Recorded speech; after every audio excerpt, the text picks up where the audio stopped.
목사님들하고 식사를 하고 차담을 나누는데 한 분이 제게 이런 걸 물어보시더라고요. 목사님은 에녹서를 어떻게 생각하십니까? 혹시 아세요? 들어보셨어요? 에녹서. 또 이제 뭐 아마 그 외에도 뭐 도마복음. 참 주일 설교 앞두고 있는데 저한테 난감한 질문을 던지시더라고요. 질문의 이제 의도는 우리 그리스도인들이 그런 에녹서와 이제 도마복음을 어떻게 이제 이해하고 봐야 되는가? 저는 여러분들에게 질문을 드리고 싶습니다. 여러분 혹시 에녹서나 아니면은 다른 이렇게 도마복음 같은 거 읽어보셨나요? 아니요. 아니요 단호하게 하시는 분들은 그런 거 읽으면 안 됩니다라고 이제 말씀하시는 뉘앙스인 것 같아요. 약간 강하게 이제 어필하시는 거 보니까 여러분은 어떠세요? 제 오른쪽에 이제 계시는 이 우편에 앉으신 분들 어떠세요? 읽어야 돼요? 읽지 말아야 돼요? 안 읽었어요. 또 여기 또 저는 안 읽었어요. 이렇게 또 이렇게 가시는 분이 계시는데 저는 읽어봤습니다. 그러니까 이 말씀을 잘 생각해 보세요. 그러니까 이제 도마복음 혹은 이제 그 에녹서 같은 때로는 그 외경이라고 하기도 하고 위경이라고도 하는 이 부분들이 있거든요. 정확하게 얘기하면 그 책들이 정경으로 채택을 못 받았습니다. 그러니까 정경으로 채택을 못 받았다라는 가장 큰 근거가 뭐겠어요? 그러니까 정경에 대한 권위, 그러니까 성경을 우리가 오늘 저희가 읽고 있는 창세기 1장 1절부터 요한계시록 마지막 장, 마지막 절까지를 우리는 하나님의 말씀으로 믿고 있습니다. 정경이라고 얘기합니다. 제가 이미 힌트를 드렸어요. 정경을 뭘로 보는 거예요, 우리는요? 하나님의 말씀으로 보는 거예요. 계시된, 그러니까 틀림없는 하나님의 말씀으로 보는 거고, 흔히 말하는 이제 에녹서와 이제 도마복음 이런 것들도 충분히 성경을 이해하고 성경을 연구하고 알아가는데 도움이 되는 부분이 있습니다. 있어요. 그런데 문제는 뭐냐면 그 책들이 저희가 믿고 있는 정경과 일치가 되지 않는 지점들이 많이 있기 때문에 그것을 정경을 받아들이지 않는 겁니다. 제가 이제 오늘 이 이야기를 왜 꺼내냐, 어떻게 보면 이게 설교의 흐름과 이게 맞느냐 이렇게 생각하시는데 오늘 설교의 흐름과 맞는 이야기입니다.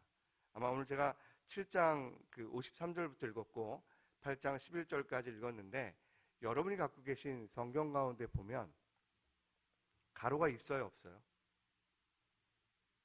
여러분 이제 그것도 이제 안 보이십니까? 어떠세요?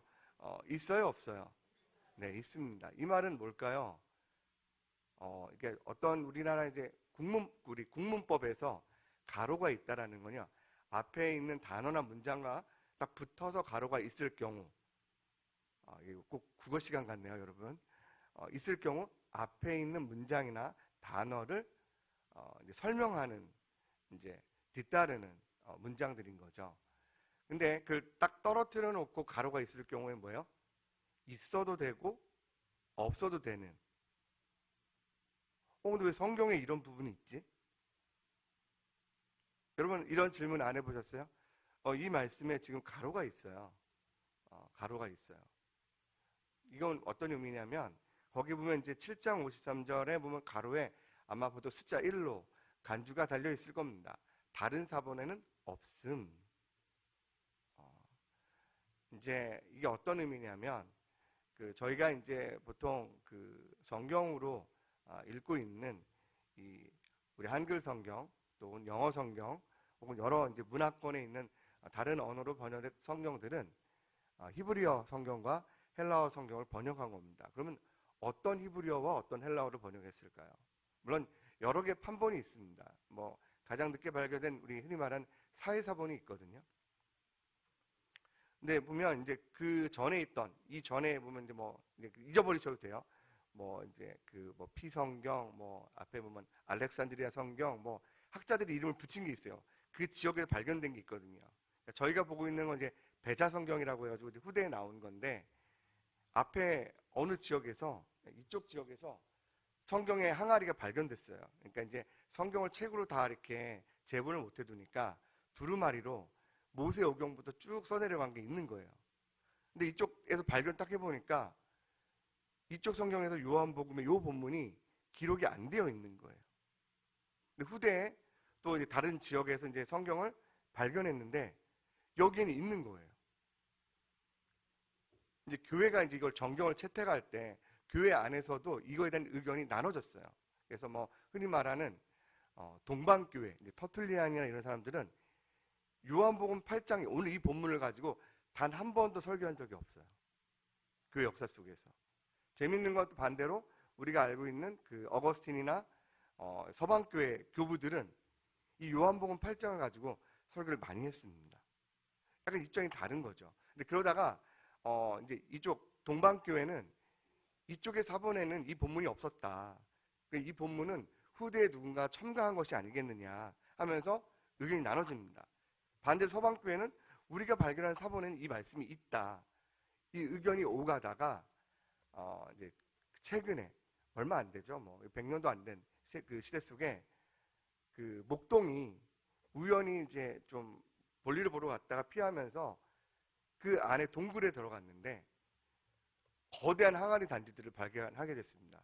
그게 바로 우리가 알고 있는 사해사본입니다. 한 번쯤 들어보셨죠?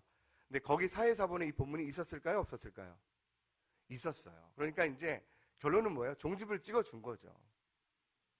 그러니까 제가 이제 이 말씀을 드리는 건 이제 그럼 우리가 성경에 대해서 가끔가다 보면 개역 한글에는 번역이 안 되어 있고 개역 개정이 번역이 되어 있고 어떤 건 우리말 성경이 번역이 되어 있고 저는 시편을 인용할 때는 우리말 성경을 많이 보거든요. 오히려 개역 한글과 개역 개정보다는 시편이 원문에 더 가깝습니다. 그 우리말 성경이. 그럼 우리가 막 이런 생각이 들어요. 이런 혼돈이 듭니다. 이제부터 잘 들으셔야 돼요. 제가 오늘 드리고자 하는 이 말씀을 잘 생각해 보세요. 그러면 성경의 권위가 어떻게 되는 것인가? 권위가 훼손되는 것은 아닌가? 여러분, 제가 지금까지 성경을 번역하는 기준이 뭐라고 그랬어요? 히브리 성경의 사본. 누가 옮긴 성경이라는 거죠. 그러니까 헬라어 성경의 사본. 보면 이게 성경들이 MB하고 넘버링이 되어 있거든요. 우리 한글 성경도요. 여러분이 이렇게 뭐 저도 지금 대한성서공회에서 나온 이 성경을 읽고 있거든요. 여기에 지금 넘버가 있어요. NK R7, 그러니까 R74 THU라고 쓰여 있어요. 이런 거 여러분 보신 적 있으세요? 여러분 성경책마다 다 있어요. 이 대한성서공회에서 이 성경을 판본할 때마다 그 제형에 맞춰서 모델명을 다 기록을 해놨어요. 다 사본마다 다 넘버가 있습니다.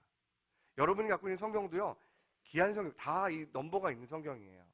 제가 이 얘기를 왜 하냐면 진짜 중요한 얘기입니다.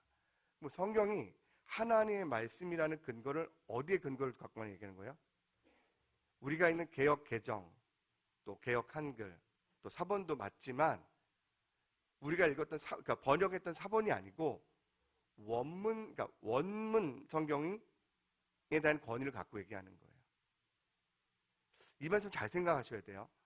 우리가 1.1획도 변함이 없는 한 말씀도 하나도 더 할 수 없고 표정들이 다 지금 뭔 얘기하시나 이런 표정 같아요.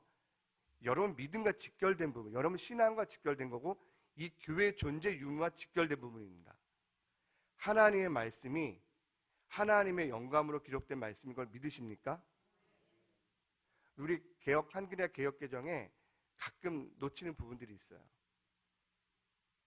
우리가 믿는 거면은 원문의 근거에서 얘기하는 거예요. 우리가 받아들이고 이 말씀도 하나님의 말씀입니다. 그러나 여기에 우리 인간의 연약함으로 온전히 전해지지 않은 부분들이 있을 수도 있어요. 사본도 그렇고. 그러나 우리가 얘기하는 건 처음 아브라함이 받았을 때, 모세가 받았을 때, 선지자들이 받았을 때, 다윗이 받았을 때, 사도들이 받았을 때 그 원문의 성경이 계시된 하나님의 영감으로 기록된 1.1획도 실수가 없는 하나님의 말씀이라고 믿는 거예요. 제가 이제 이 가로가 있는 부분에 대한 설명을 드릴까 말까 이게 고민을 많이 하다가 저는 이게 중요하다고 생각해요. 어떻게 보면 이게 막 여러분에게 막 그렇게 은혜가 막 되고 막 뭔가 감정도 일어나는 부분은 없어요. 근데 우리의 생각 속에서 명확하게 정리가 되어야 됩니다. 여러분, 우리가 믿고 있는 건 뭐냐면 하나님의 말씀이 하나님의 영으로 우리에게 조명되어지고 계시되어져서 기록된 그 말씀을 우리가 믿고 있는 거고, 그 말씀을 읽어 내려갈 때마다 우리가 믿는 게 뭐예요? 성경은 이제 어떻게 보면 이제 두 개의 축에 저자가 있어요. 신적 저자가 있고 인적 저자가 있어요. 신적 저자는 누구세요? 성령 하나님이시고, 인적 저자는 구약의 많은 선지자들과 사도들이잖아요. 다시 말하면 그들에게 그들의 마음을 뜨겁게 하고 그들을 깨닫게 하시고 그들에게 말씀하셨던 성령께서 동일하게 우리가 이 성경을 읽어 내려갈 때마다 동일하게 깨닫게 하시고 동일하게 영적인 감동을 주시고 우리로 하여금 이 말씀에 순종할 수 있는 결단과 믿음을 주시는 겁니다. 여러분, 제가 그래도 되도록이면 흔히 말하는 개혁주의와 복음주의 안에 있는 조직신학 입장에서 좀 설명을 잘 드렸습니다. 그러면 이거 가지고 신학교에서 한 학기 수업하거든요. 여러분은 압축해서 신학기 수업 한 학기 좀 들으신 거예요. 페이퍼도 하나, 숙제도 하나 내면 좋을 것 같은데. 자, 오늘 본문으로 돌아가겠습니다. 얼굴 표정들 피세요. 갑자기 이게 또 어려운 얘기 드린 것 같다고 생각하는 것 같은데, 제가 다음에 또 이런 교리적인 얘기 있으면 더 찬찬히 잘 설명을 드리겠습니다. 오늘 7장 53절에 이렇게 되어 있습니다. 다 각각 집으로 돌아가고. 이 말씀은 뭐냐면 예수님께서 어떤 말씀을 가르치시고 이제 저녁 무렵이 됐을 때 사람들이 이제 집으로 돌아갔다라는 얘기입니다. 사람들이 그 자리를 다 파하고 이제 흩어져서 뭐 집으로 가고 자기가 거할 곳으로 가게 됐을 때 우리 예수님께서는 이제 어디로 가십니까? 1절 말씀에 보면 감람산으로 가신 거죠. 지금 예수님 지금 어디에 내려오신 거예요? 우리 지난 본문만에 설교할 때도 예수님이 그 갈릴리 북부에 계셨잖아요. 오스가 그 디베라 바다에 계셨었는데 6월절 이때쯤 내려오셔서 예수님이 지금 어디에 지금 오신 거예요? 예루살렘에 오셨습니다. 근데 그러면서 예수님이 또 이 뛰어난 랍비와 선지자가 내려왔다고 하니까 얼마나 많은 사람들이 모여들었겠어요. 예수님께 한 말씀을 듣고 그들의 어떠한 믿음의 굳건함을 갖기를 원했고 또 그들의 인생의 문제들을 해결하기 원했습니다. 근데 그럴 때 이제 예수님이 그들과 시간을 보낸 다음에 저녁이 돼서 이제 헤어진 거예요. 사람들은 집으로 갔는데 예수님도 어떻게 보면 그 머물렀던 집이 있거든요. 제자들과 함께 그 마가의 집으로 보통 가시는데 거기 안 가고 어딜 가시는 거예요 지금? 감람산으로 올라가셨어요. 왜 그렇게 하셨을까요? 우리 지금까지 예수님께서 보면 예루살렘에 내려오셨을 때도 사람들을 만나기 전에 기도하는 시간을 갖든가 만난 이후에 또 기도하는 시간을 갖고 또 마찬가지로 갈릴리에 사역하실 때도 가버나움에 계시든 아니면 다른 마을에 가시더라도 예수님께서는 꼭 사람들을 만나고 아버지 하나님과의 보내는 시간들이 있었습니다. 마가복음 1장 34절 45절을 보면 예수께서 전날도 많은 말씀과 가르침과 사역들을 하신 이후에 새벽 미명에 일어나셔서 어떻게 해요? 한적한 곳에 가셔서 기도하는 시간을 가지셨어요.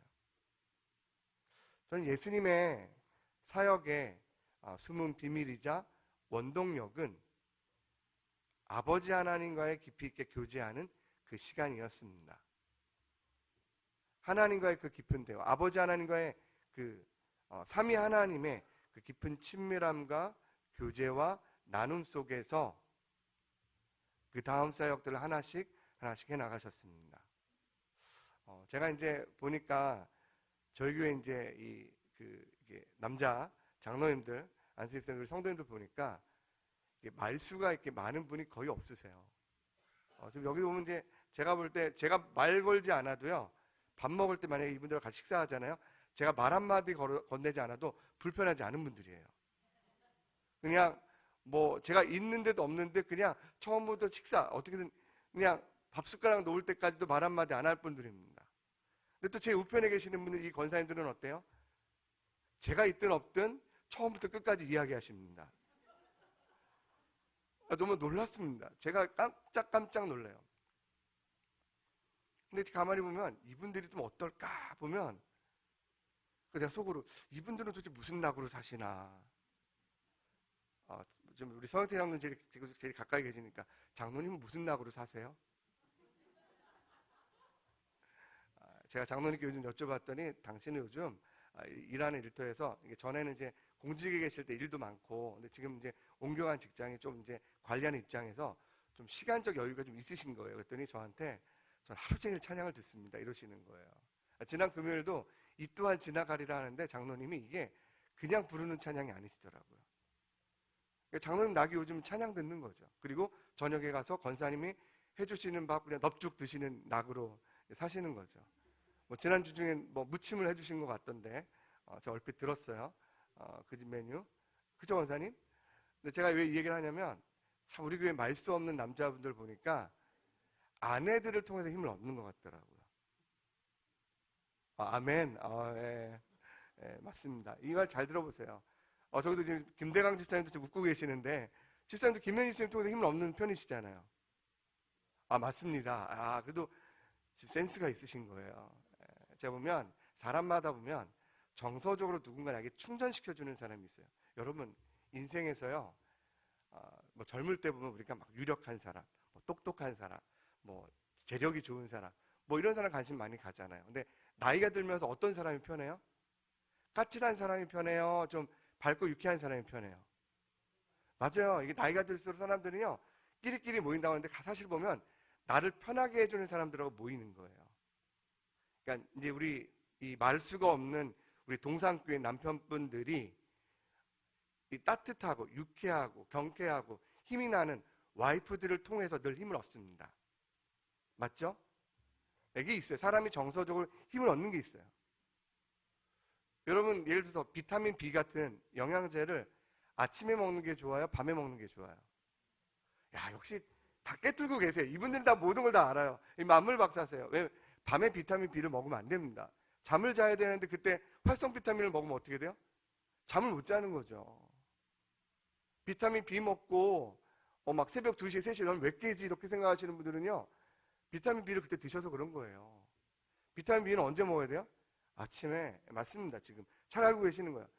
또 아침에 우리 뇌를 깨우기 위해서 뭘 먹어야 돼요? 탄수화물도 먹어야죠. 여러분 혹시 뭐 나는 이제 다이어트 때문에 탄수화물 끊고 계시는 분들 있거든요. 그럼 뭐가 있어요? 두통이 뒤따라옵니다. 그렇죠. 뭔가 어떤 영양제나 어떤 음식을 섭취하면서 우리는 힘을 얻기도 하고 에너지를 얻습니다. 근데 여러분 인생에서 정확하게 얘기하면 여러분의 영혼은 무엇으로 힘을 얻고 영적으로 원동력을 얻으십니까? 이게 되게 중요해요. 여러분 사람이 예수님 사단이 시험할 때 사람이 떡으로만 살 것 아니요? 뭐라고요? 오직 하나님의 말씀, 여호와의 입에서 나온 그 말씀으로 살리라고 말씀하셨어요. 그럼 이렇게 이 말씀을 이면에 보면은요, 떡이 필요 없다는 얘기예요? 아닙니다. 떡보다 하나님 말씀이 중요하다라고 얘기하지만 우리에게 떡이 필요한 거예요. 사람은요, 우리의 신체적인 필요한 조건이 있고 정서적으로 필요한 조건이 있는 것처럼 우리 신체적으로 피곤하면 어떻게 해요? 잠을 자야 되고 좋은 음식을 섭취해야 되고 때는 운동을 해야 되고, 또 우리가 정서적으로 힘들면 어떻게 해야 돼요? 영화도 보셔야 되고, 또 좋은 드라마 하나 보시면서 눈물도 한번 쏟아보시고, 주변에 좋은 사람들과 이야기하면서 위로도 받고 격려도 받는데, 하나님이 지으신 존재이기 때문에 우리는요, 먹어야 되고요, 자야 되고요, 때는 운동도 필요하고 쉼도 필요하고 정서적인 위로들이 다 필요합니다. 그런데 여러분, 우린 또한 무엇으로 지어졌어요? 영적으로 지어진 존재예요. 하나님이 흙으로 우리를 인간을 지으셨지만 우리 가운데 생기를 불어넣으셔서 우리는 생명, 살아있는 영이 우리 가운데 있어요. 우리는 지극히, 좀 오해하지 마세요. 이게 성경적입니다. 우린 지극히 육적인 존재입니다. 신체를 갖고 있어요. 몸을 갖고 있어요. 동시에 우리는 영적인 존재예요. 다시 말하면 우리는 먹는 것도 채워야 되고 마음도 채워야 되지만 영적인 부분을 채우지 않으면, 우리 옛날 영화 제리 맥가이어에 나오는 그 유명한 대사가 있잖아요. 내 안에 채워지지 않은 구석이 있기 때문에. 때로는 돈보다 더 중요하고, 때로는 내 명예보다 더 중요하고, 나의 어떠한 경력보다 더 중요한, 물론 그 드라마, 그 영화에서는 나오는 건 누군가를 향한, 사람에 대한 그 그 존재에 대한 이야기인 겁니다. 다시 말하면 우리가요, 하나님이 채워져야, 하나님이 계셔야 우리 가운데 모든 게 맞춰지는 거예요. 우리 영혼의 마스터피스, 최고의 마지막 조각이 무엇입니까? 하나님의 말씀이, 하나님의 은혜와 하나님의 생명이 내 안에 들어올 때 우리 영적으로 숨을 쉬고 살아나고 움직이는 겁니다. 우리 예수님께서 오늘 우리에게 좋은 샘플로, 하나의 모델로 우리 가운데 보여주시는 거예요. 여러분에게 감난산은 어디입니까? 여러분에게 한적한 곳은 어디입니까? 예수님께서 구별된 시간과 구별된 장소를 통해서 하나님과 구별된 시간을 가졌습니다. 여러분, 우리가 주의를 지키는 이유가 무엇입니까? 하나님 만나려고 하는 거잖아요. 놀라운 건 뭐냐면 우리가 주의를 지킴으로 인해서 이 주일이 우리의 믿음을 지켜줍니다. 여러분 가운데 저는 하나님의 은혜가 쏟아지기를 원합니다. 하나님의 능력이 늘 주어지기를 소원합니다. 네, 그렇게 하기 위해서 여러분 가운데 구별된 시간과 구별된 장소, 이런 예배처럼 여러분 일상에서도 하루에 일정한 시간을, 일주일에 일정한 시간을, 한 달에 일정한 시간을, 제가 지난번에 고난주간 특세 때 컨디션 관리를 잘 못해가지고 이제 특세하고 이제 뭐 수요, 금요, 주일에 9번 설교하고 나니까 맥이 딱 풀렸는지 한 주간 몸살이 났습니다. 아무것도 못했어요. 그냥 먹고 자고 했는데, 근데 그러면서 제가 이제 7월달, 8월달 설교 초고들을 썼거든요. 한 주간 아프기는 한데 그 시간을 통해서 저한테 그냥 쉼이 아니고 충전이 되고, 또 그 시간을 통해서 제가 또 다음 그 여름의 말씀들을 제가 이제 성령의 9가지 열매 여름에 이제 설교할 거거든요. 근데 그 초고를 다 썼어요. 그 일주일 동안. 우리 시간이 딱 주어지니까 오히려 이제 뭔가 다른 거에 대한 구애받지 않은 게 좋더라고요. 또 그때 원로 목사님께서 좀 죄송하지만 또 새벽에 말씀도 대신 전해주시고 오후 예배 또 말씀 전해주셔서, 그러니까 어떻게 보면 제가 지금도 일주일에 설교를 7번 하거든요.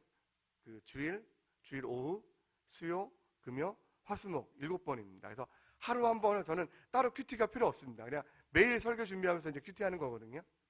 근데 잠깐 그 일주일의 쉼이 저한테 2달, 석 달을 앞서가게 만들더라고요. 여러분 인생이 되게 중요합니다. 여러분 인생에 지금 전환기를 맞이하고 있고 사회적인 격동기를 맞이하고 있고, 우리 권사님께서 1부 때 기도해 주시는데 확실히 이게 달라요. 공직에 근무하셨던 분이라서 그 대표 기도를 하나님께 업무 보고하듯이 먼저 나라와 민족하고 교회하고 그 다음에 가정하고, 그것도 가장을 갖다가 또 자녀들 갖다가 또 거기 끝날 줄 알았어요.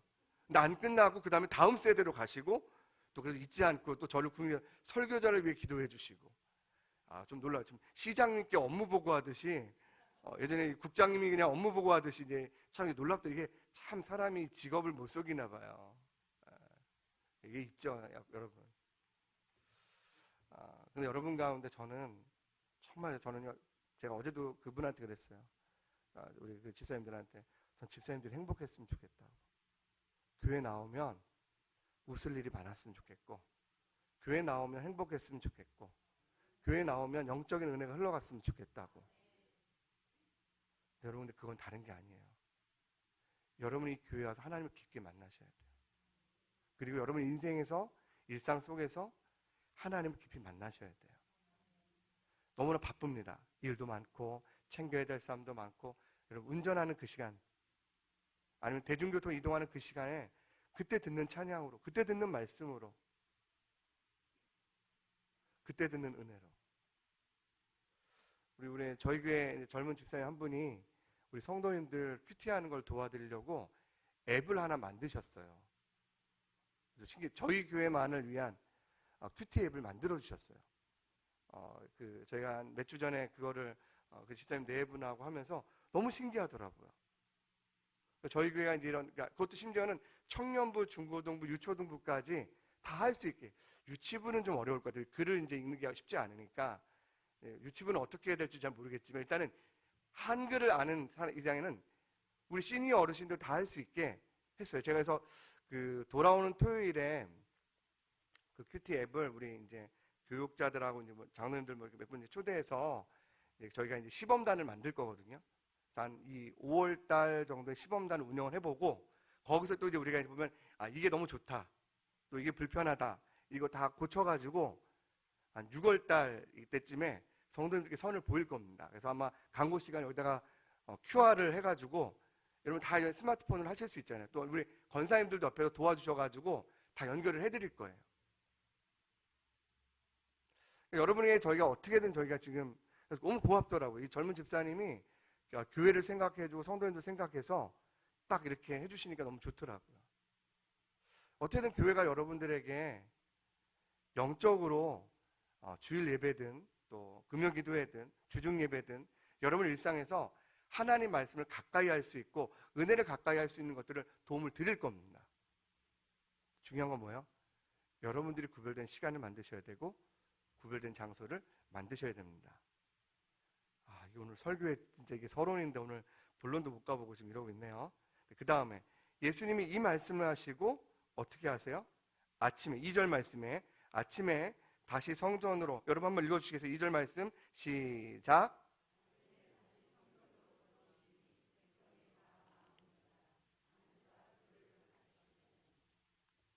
우리 예수님 뭐 하셨어요? 밤에는 기도하시고 낮이 되면 또 뭐 하세요? 우리 예수님 또 말씀 가르치시고 예수님 이 땅에 계시는 동안에 마치 십자가 사건 이전에 3년간의 공생의 동안에 예수님께서 집중하셨던 세 가지의 사역이 있습니다. 무엇입니까? 첫 번째가 하나님 나라를 전파하시고, 그리고 두 번째가 병든 자들을 치유하시고 고치시고, 마지막으로 가르치시고. 역시 이게 우리 사역간사 하셨던 분들, 이 마을장 하셨던 분들의 짬밥이 달라요. 저희 교회가 20년 전부터 계속 얘기했어요. 예수님의 3대 사역에 우리가 집중하는 교회, 전파와 치유와 가르침에 집중하는 교회. 저는 교회의 존재 목적이 하나님께 예배하는 게 있습니다. 교회의 시작과 끝은 예배입니다. 그러나 그 모든 과정에서 풍성한 예배가 일어나고 영광이 나타나는 예배가 나타나기 위해서 우리가 교회가 집중해야 되는 세 가지 사역은 다른 게 아닙니다. 하나님 나라를 전파하고 병든 자들을 고치며 하나님 말씀으로 사람들을 그리스도의 제자로 양육하는 것입니다. 저는 여러분이 동일하게 여러분 인생의 한 사명이라고 생각합니다. 여러분의 인생이 직장에서 일을 하시든 뭐 비즈니스를 하시든 또 육아를 하시든 어떤 일을 하든 간에 여러분들은요, 여러분 내가 복음을 전하기 위해서 이 일을 하는 거예요. 누군가의 삶을 회복시키기 위해서 우리는 이 일을 하고 있는 겁니다. 누군가에게 하나님의 말씀을 가르치기 위해서 이 일을 하고 있는 거예요. 우리 가끔가다 이제 직장에 퇴직하고 나면요, 삶의 목적을 잃어버리는 분들이 있어요. 아니에요. 우리 사명은 끝나지 않아요. 우리 인생의 여러분의 전체 흐름이 이 부분에 예수님께서 집중하셨던 것처럼 여러분의 인생의 방향과 목적이 여기에 나타나기를 소원합니다. 오늘 이제 본문인데요. 3절 말씀을 읽으면 이렇게 되어 있습니다. 같이 읽겠습니다. 서기관들과 바리새인들이 음행 중에 잡힌 여자를 끌고 와서 가운데 세우고. 여러분 혹시 성경이 있고 볼펜이 있으면 혹은 형광펜이 있으면 가운데 세우고에다가 하이라이트를 해주십시오. 이게 되게 중요한 단어입니다. 되게 중요한 문장인데 이 말은 뭐냐면 지금 이제 어떤 여인이 간음하다가 사람들의 소문이 나서 이 서기관들하고 율법학자들, 바리새인들에게 붙잡혀서 끌려왔습니다. 근데 여기 표현을 보면 가운데 세웠다라는 건 뭐냐면요, 이게 그렇죠. 지금 이 예수님께서 사람들을 가르치고 있는 현장에 왔으니까 그 한복판에 예수님 앞에다 세워놓은 거죠.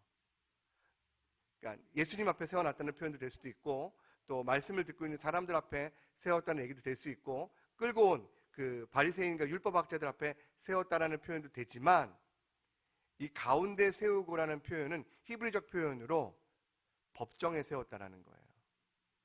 그러니까 이 여자를 지금 판단하려고, 심판하려고 법정에 세운 것처럼 끌고 온 거예요. 그러면서 이 사람들이 어떻게 합니까? 정말 그 율법이 요구하는 조건, 신명기 19장에 있거든요.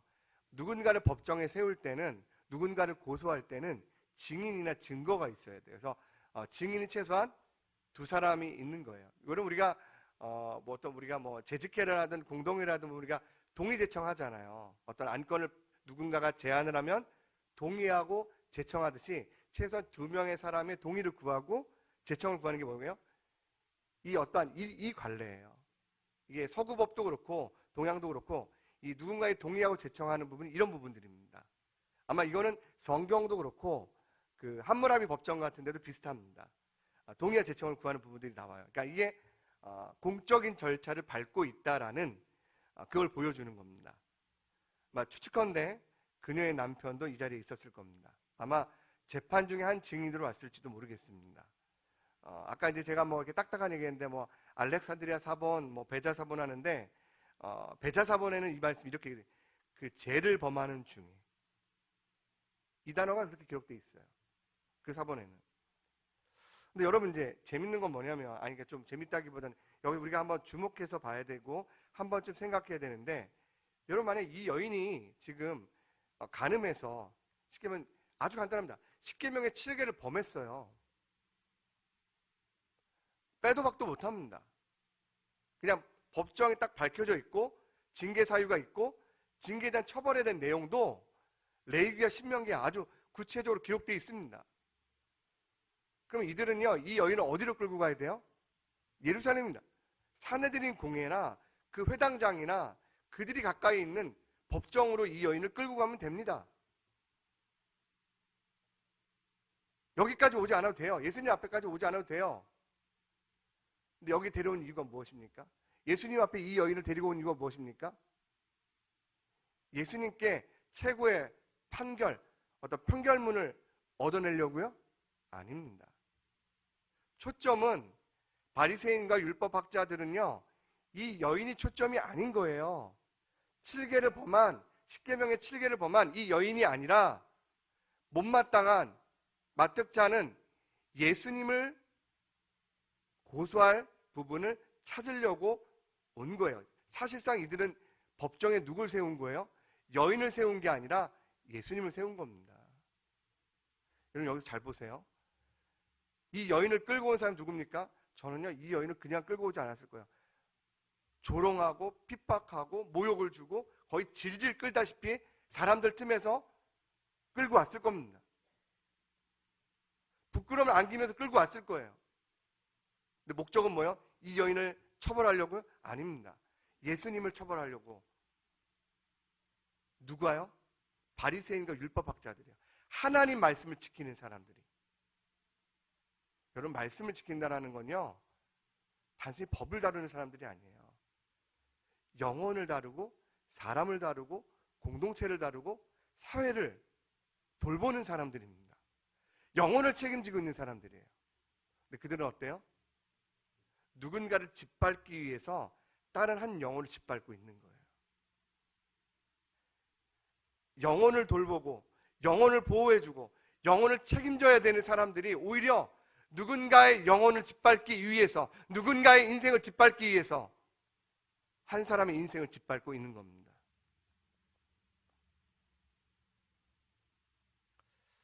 사실 지금 예수님이 함정에 빠지신 거예요.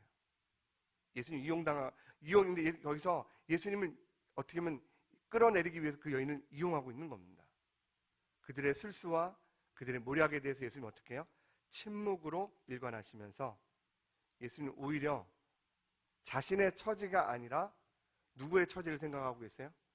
지금 곤란한 상황에 빠진 건 여인이 아닙니다. 예수님이에요. 예수님 이걸 몰랐을까요? 그들의 의도와 그들의 목적과 그들의 계략을 간파하셨습니다. 그런데 그 예수님께서는 여기 이용당하지 않으십니다. 아무런 대답을 하지 않고 예수님께서 땅에 글씨를 쓰십니다. 이제 여러분 이제 신학자들의 고민이에요. 신학자들이 이 본문이 고대 사본에 있었느냐 없었느냐 이것도 논쟁인데요. 또 두 번째 논쟁이 뭐냐면 예수님께서 땅에 쓰신 글씨가 도대체 뭐냐? 그 내용이 뭐냐? 도대체 뭐였길래 이 여인을 질질 끌고 왔던 바리새인과 율법학자들이 부끄러워서 떠나고 거기에 있던 남녀노소를 불구하고 젊은이들과 어른들이 다 불구하고 하나씩 하나씩 그 자리를 떠났던 이유가 뭘까?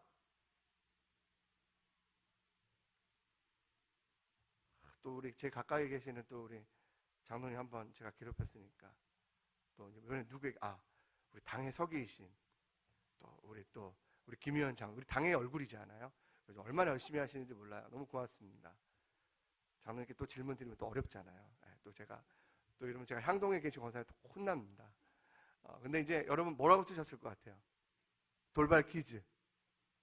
이거 맞추시는 분 있으면 제가 스타벅스 상품권 3만 원 제가 이렇게 모시겠습니다. 뭘까요? 저한테 여러분 표정이 뭐예요?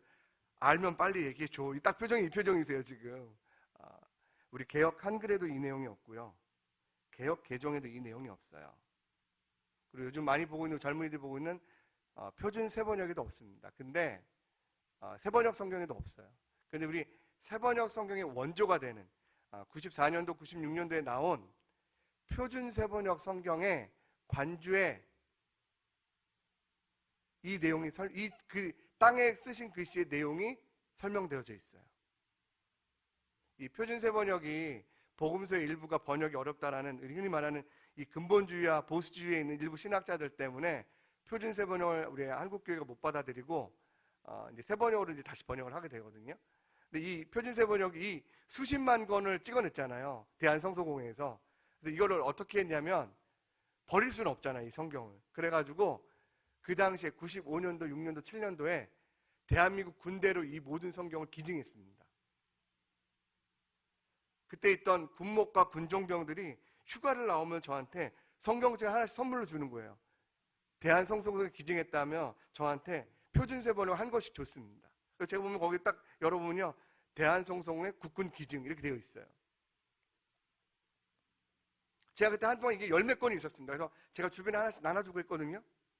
지금 이제 저기는 단 한 권밖에 남아있지 않은데 거기에 이렇게 관주가 기록되어 있습니다. 뭐라고 기록되어 있냐면 땅에 쓰신 글씨에다가 그들의 죄를 예수님께서 낱낱이 기록하시니라.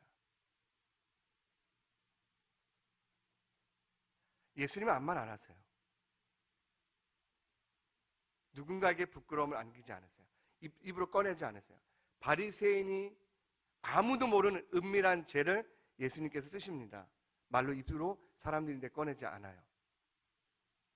거기 계속 써내려가면서 율법학자들의 죄를 써내려갑니다.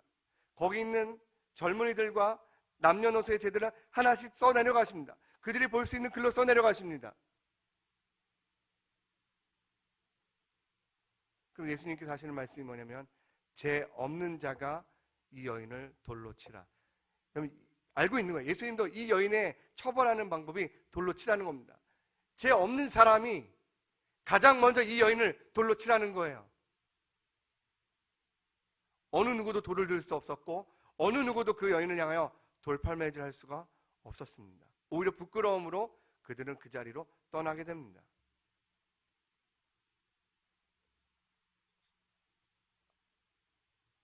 그러면 예수님께서 그 여인에게 물어보십니다. 10절과 11절인데 여자여 너를 고발하던 그들이 어디 있느냐? 너를 정죄한 자가 어디 있느냐? 없느냐? 대답하여 주여 없나이다. 여러분 이 말씀 잘 보세요. 오늘 제가 여러분에게 드리고 싶은 이 말씀입니다. 예수께서 이르시되 나도 너를 정죄하지 아니하노라. 여러분 이 말씀이 되게 중요해요. 예수님은요 땅에 쓰신 글씨로 율법학자들과 사람들의 죄를 폭로하셨을 뿐만 아니라 이 여인을 보호하셨을 뿐만 아니라 지금 예수님은 이 여인을 위한 최고의 변호인으로서 그들의 참소와 그들의 기소를 무력화시킬 뿐만 아니라 오히려 예수님이 이 여인에게 주시는 진정한 메시지는 뭐예요? 내가 너의 죄를 용서했다. 여러분 성경 어느 누구도요 죄를 용서할 수는 없어요. 죄에 대한 평론으로 처벌을 내릴 수 있을지 몰라도 율법을 따라서 그 죄를 따지고 벌할 수는 있어도 죄를 용서할 수는 없어요. 지금 누가 이 일을 하고 있는 거예요? 예수님이 이 말을 하고 있는 거예요. 이건 누구만이 할 수 있는 거예요? 성경에서 하나님만이 용서하실 수 있고 하나님만이 이 정죄를 해결할 수 있는 거예요. 지금 예수님 보여주시는 게 뭐예요? 오늘 사도 요한이 저와 여러분에게 던지고 있는, 사도 요한이 저와 여러분에게 말하고 있는 이 메시지의 초점은 무엇입니까? 한 가지예요. 내가 너를 용서했다. 다시 말하면 이 말씀은 저와 여러분에게 들리는 거예요. 사단이 우리를 찬수할 때마다, 사단이 우리를 고소할 때마다 너 지난주에 이랬잖아. 당신 이런 사람이잖아. 주님은 얘기는 내가 너를 용서했다. 내가 너를 정죄하지 않는다. 내가 너를 사했다. 예수님의 선언이고 예수님의 말씀이고 예수님의 편결이고 그 선언과 그 은혜가 저와 여러분에게 주어진 줄 믿습니다. 기도하겠습니다.